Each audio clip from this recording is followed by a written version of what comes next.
On November 13, 1909, 480 miners climbed into iron cages at the Cherry Mine in Illinois and dropped into the ground.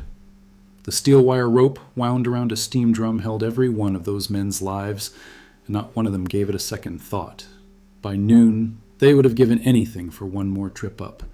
This is the story of the mine hoist, the only way out of every coal mine in industrial America.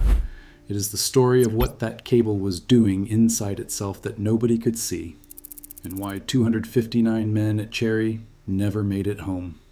If you are interested in the machines and the men of American industrial history, I would really appreciate it if you would subscribe, and let me know in the comments which disasters or machines from this era you want me to cover next. These stories deserve to be told, and your support is what makes that possible. Now, back to Illinois. To understand what happened at Cherry, you have to understand what a mine hoist actually was, because most people today have never seen one and have no frame of reference for what the machine represented to every man who worked underground. A mine hoist is essentially a giant rotating drum, one of the most critical pieces of machinery in any mining operation. Imagine a spool made of cast iron and steel, mounted on a concrete foundation inside a structure called the hoist house, which sat on the surface beside the mine shaft. The wire rope was wound around the drum in layers, hundreds of feet of cable that unspooled as the cage descended and wound back up as it rose. From the drum, the rope ran up through a tall wooden or steel headframe tower directly above the shaft opening, over a large cast iron wheel called a sheave at the top of the headframe, and straight down the vertical shaft to the cage below. The cage itself was an iron platform with a frame, sometimes enclosed on the sides, sometimes not. It ran on guides inside the shaft to keep it from swinging, and it could carry between 30 and 50 men depending on the mine, or a fully loaded coal car, or a mule, or supplies. Multiple trips per shift, every shift, 6 days a week, lowering men at the start and raising them at the end. The man responsible for running all of this was called the hoist engineer, and his job was one of the most quietly critical positions in any mining operation. He sat inside the hoist house beside the drum, watching a depth indicator gauge that told him where in the shaft the cage was, and operating the steam throttle and brake controls that governed the drum's speed and direction. He could not see the shaft. He could not see the cage. He operated entirely on signals from below, a series of bell pulls that the cage tender rang to tell him when to move, when to stop, and when to wait. The signals followed a simple code where 1 bell meant hold, 2 bells meant lower, and 3 bells meant raise. The hoist engineer had to interpret these signals correctly every single time, in every shift, across years of operation. When a hoist engineer made an error, the cage went the wrong direction. When a signal was misread, the cage might be lowered into a flooded tunnel or raised past the landing point and into the headframe structure. And when the engineer did everything right, but the rope had been quietly failing inside for months, the cage went down and did not come back. Now let me tell you what wire rope actually is, because this is the part nobody explains properly. A wire rope is not a single strand of steel. It is dozens of individual steel wires, each thinner than a pencil, twisted together into groups called strands, and those strands twisted around a central core to form the final rope. The rope used in mine hoisting in the early 1900s typically had 6 strands of 19 wires each, giving you 114 individual steel wires in a cross-section not much thicker than a man's wrist. When the rope was new, those wires shared the load evenly. The tension from a loaded cage was distributed across all of them simultaneously. But wire rope does not wear from the outside in. It wears from the inside. Every time the rope bends over the sheave wheel at the top of the headframe, every single wire in the rope flexes slightly. This happens hundreds of times per shift. Over months and years of operation, those repeated tiny flexions create fatigue cracks in the steel wires deep inside the rope, in the places that inspectors could not reach and could not see. The exterior of the rope might look clean and intact. The surface wires might show no damage, but inside, individual wires were breaking one by one, each break placing additional load on its neighbors, each neighbor now slightly more likely to fail than it was before. The inspection methods available to mine operators in 1909 were entirely visual. An inspector walked the length of the rope, looking for broken wires that had worked their way to the outside surface, for kinks, for corrosion, for visible damage. If none was present, the rope was considered sound. There was no instrument, no technology, no way of detecting what was happening in the interior. A rope that had lost a third of its internal load-bearing capacity looked identical on the surface to a rope that had lost none. Could you imagine going to work every morning, trusting your life to something nobody could actually inspect? Let me know in the comments. The men who went underground at Cherry Mine on the morning of November 13th, 1909, were doing exactly that. The Cherry Mine had been operating since 1905, producing around 300,000 tons of coal annually for the Chicago, Milwaukee, and St. Paul Railroad. The mine employed around 480 workers on a busy shift, drawn from 16 different nationalities. Italian immigrants made up the largest single group, 73 men. There were Slavs, Austrians, Lithuanians, Scots, Germans, French, Americans, Poles, Swedes, and others, many of them recent arrivals who had come to northern Illinois for the work. The mine had been considered one of the most modern in the state when it opened. It had electric lights underground, which was unusual at the time. It had brick and steel construction in the main shaft, and the company had declared it fireproof. The electric lighting system had stopped working several weeks before the fire. By November, the tunnels were lit by open-flame kerosene torches attached to the walls. Shortly after noon on Saturday, November 13th, a wagon carrying 6 bales of hay to feed the underground mules was lowered into the mine. At some point during its transport toward the stable area on the second level, the hay wagon was left close to one of the kerosene torches. The hay caught fire. The miners who saw it first thought they could control it. The hay wagon was pushed toward a water-filled sump. The flames reached the dry timber props in the surrounding tunnel. Within 45 minutes, smoke was filling the upper levels of the mine. Now here is what I want you to understand about this moment. If you were on the third level, 315 feet underground, and you smelled smoke in November 1909, your path to the surface ran through one of 2 places. The main shaft had the hoisting cage and could carry 50 men at a time to the top. The escape shaft had a wooden staircase and a large ventilation fan. Both routes converged near where the fire had started. Getting out meant passing close to the burning section, and the cage, the machine that could move 50 men in a single trip, while the stairs could only move 1 person at a time on a climb that took several minutes, was the only real path for the men on the deepest level. The cage started moving immediately once the order to evacuate was called. Men came up in groups, dozens at a time, the hoist engineer on the surface running the drum as fast as he dared. An early count estimated that somewhere around 200 men reached the surface in that first hour of evacuation. But the fire was growing faster than the cage was moving. At some point in the first hour of the disaster, a group of 12 men from the town of Cherry, some of them shopkeepers and tradespeople with family members trapped below, volunteered to go down in the cage and bring miners out. They descended 6 times, each trip carrying injured and disoriented miners to the surface. By the time they went down for the 7th trip, the smoke below had thickened to the point where visibility was near zero. The cage reached a lower level and stopped. Down below, the 12 men were trying to locate survivors in tunnels filling with carbon monoxide. On the surface, the hoist engineer waited for his signal. The signal that came back up was unclear or absent. After waiting, he made the decision every hoist engineer dreaded, and he raised the cage on his own initiative. When the cage reached the surface, all 12 men were dead. After that, with the fire burning hotter than ever and no remaining way to safely operate the cage in the smoke-filled shaft, mine officials made the decision to seal both shafts. The reasoning was sound in one narrow sense.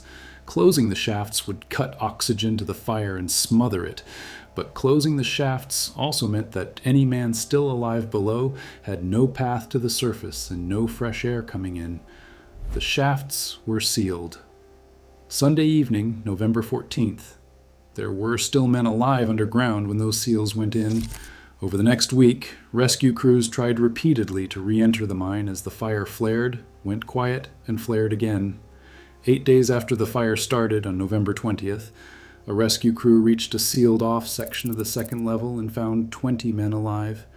They had built a crude bulkhead out of timber and coal dust to block the toxic gas from their pocket of tunnel.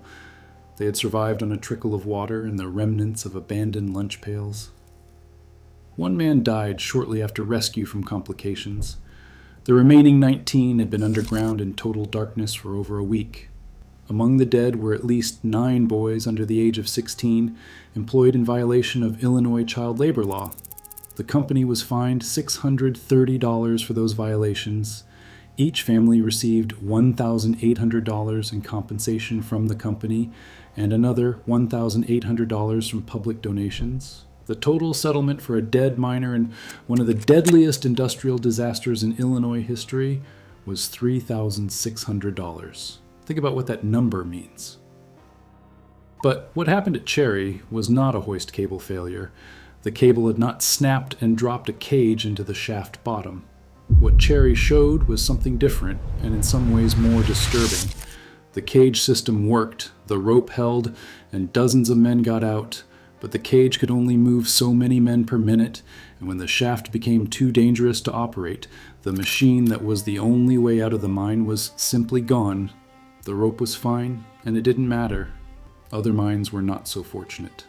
At the Central Mine in Michigan's Upper Peninsula, in April of 1872, 13 men were being lowered into the shaft when the wire rope snapped. The cage fell the length of the shaft. Multiple men were killed. A poem written by Cornish miners in the weeks afterward described the sound of the rope breaking and the silence that followed, the wives waiting outside the shaft house, the men who happened not to be on that particular trip.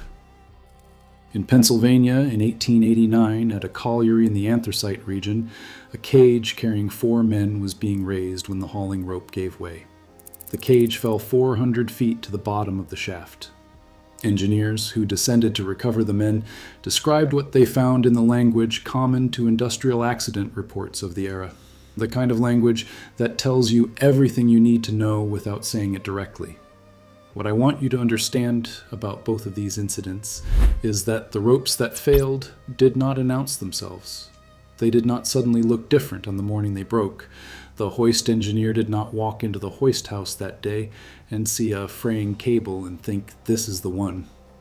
The inspection had been done, the rope had been checked visually and declared sound. The drum turned, the cage loaded, the shift began, and at some point in the run, the accumulated invisible damage inside the rope finally exceeded what the remaining sound wires could carry. That is the moment the bell signal stopped coming. That is the moment the hoist engineer realized something had gone wrong. In mines operating at depth, a cage in free fall after rope failure reached the bottom of a 1,000-foot shaft in roughly 8 seconds. There was no safety mechanism on the cage frame, no spring-loaded catch to grab the shaft guides if tension dropped suddenly. The cage fell at whatever speed gravity provided. If you're finding this as fascinating as I do, hit subscribe right now so you don't miss the next video in this series. I put out a new industrial history story every week. Now we need to talk about Butte, Montana, because what happened there in June of 1917 was the worst hard rock mining disaster in American history, and the hoist played a role in it that most accounts skip over.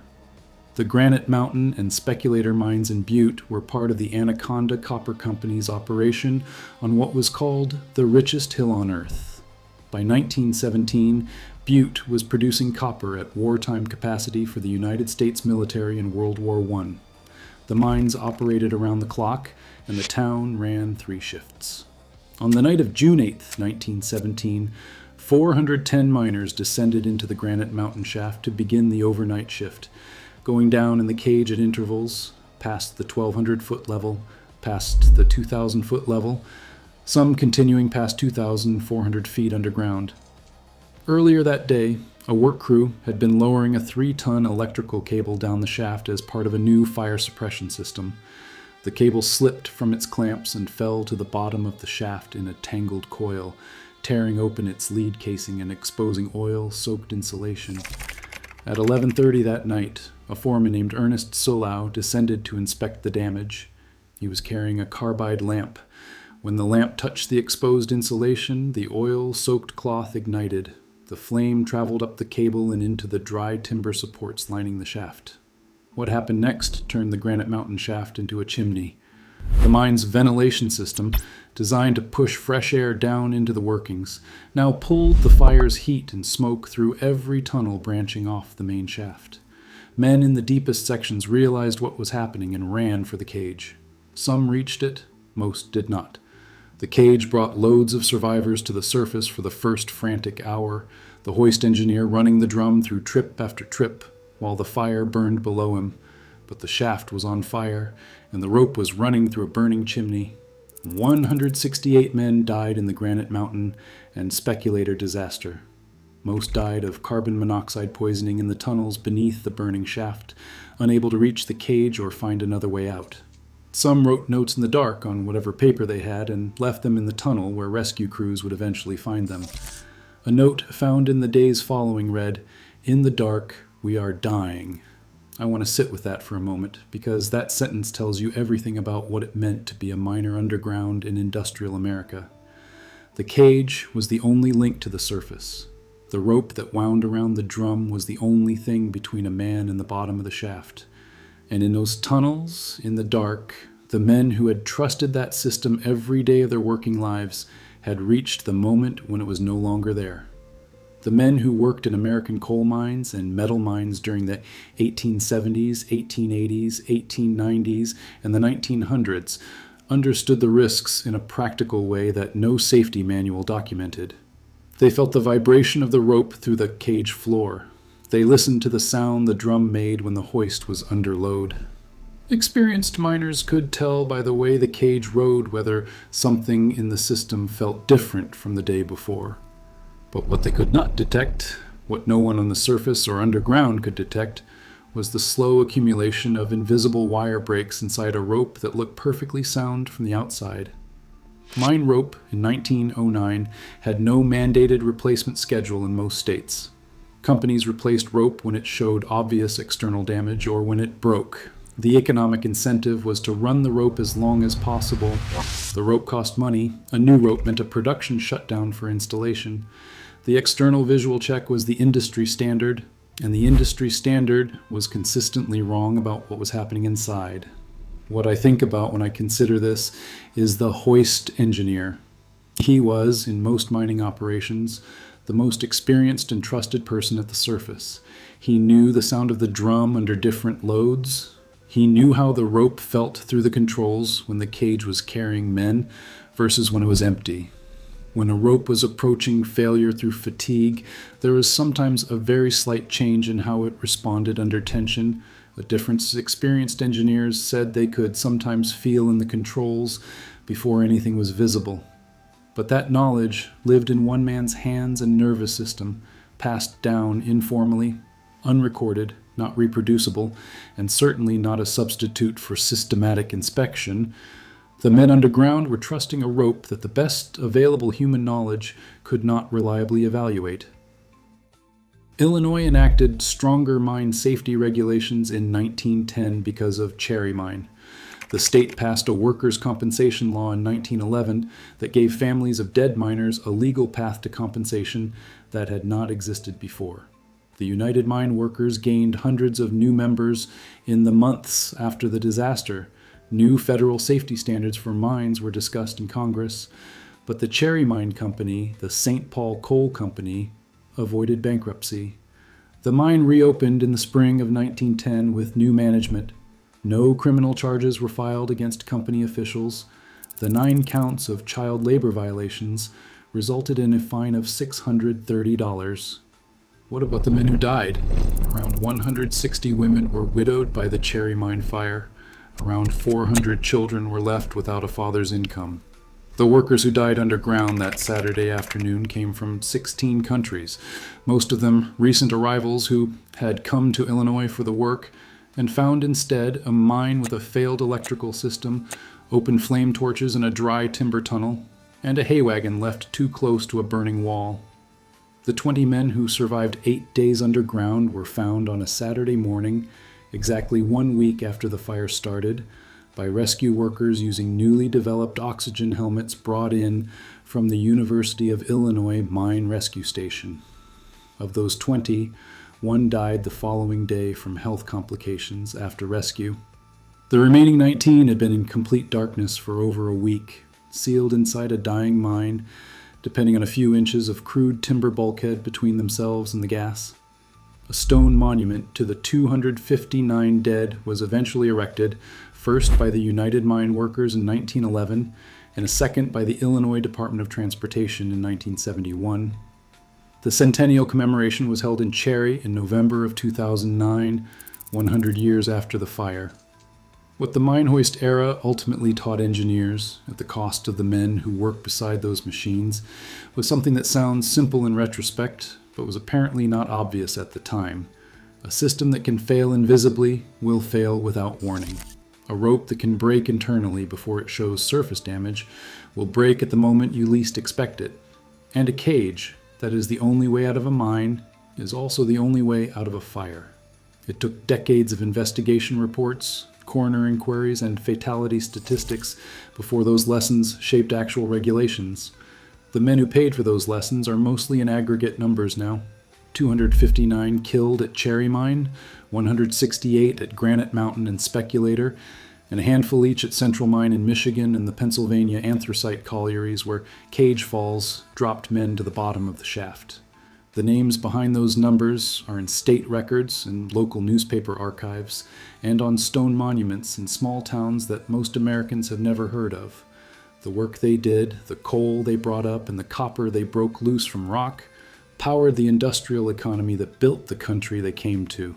The machine that held their lives was a drum, a sheave wheel, and a rope wound around it tight enough to hold tens of thousands of pounds, all the way to the bottom of the shaft and back up again every single day, until the day it did not. Thanks for watching.